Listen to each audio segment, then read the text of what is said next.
how to raise your consciousness. There's a new theory in physics that says that consciousness may be the new state of matter. Let's look at the practical way in which this applies. When you look at people around you, you may notice that you compare yourself to them. They are more successful than you are, they are healthier than you are, they are darker or lighter than you are, they are taller or shorter, etc., etc. Now, if you're anything like me, you've been told as a kid, don't compare. Comparison is bad. It turns out that comparison is what makes us inherently human, because comparison is the beginning of consciousness. It's not the end of consciousness, but it's the beginning of consciousness.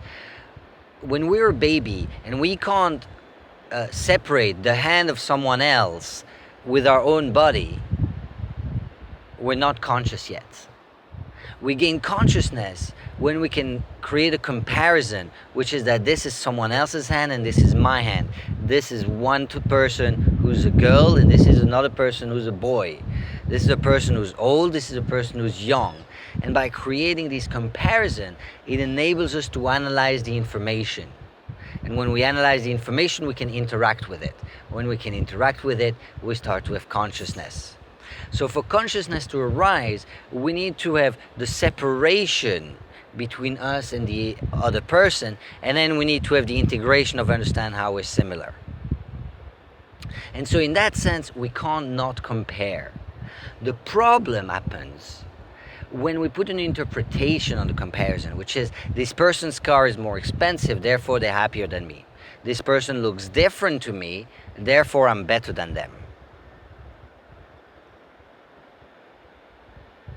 So today what we want to do is to explore who and how we compare ourselves to other people, and what is the story that arises in our mind when we think about this comparison.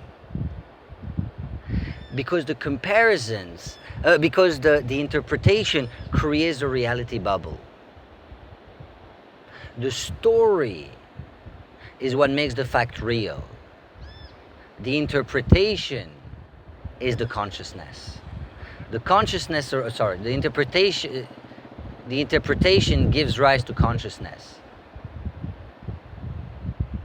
It is when we become conscious of the story and the relation between the comparisons that we become conscious of who we are and who the other people are. And we become conscious of the separation and the difference between us, and we become conscious of the similarities. So the exercise for you to practice today is think about people who you compare yourself with, or people you don't allow yourself to compare yourself with. And when you think about them and try to compare, what is the story that arises in your head? And what does that story tell about the way you see the world, about the way the world operates around you?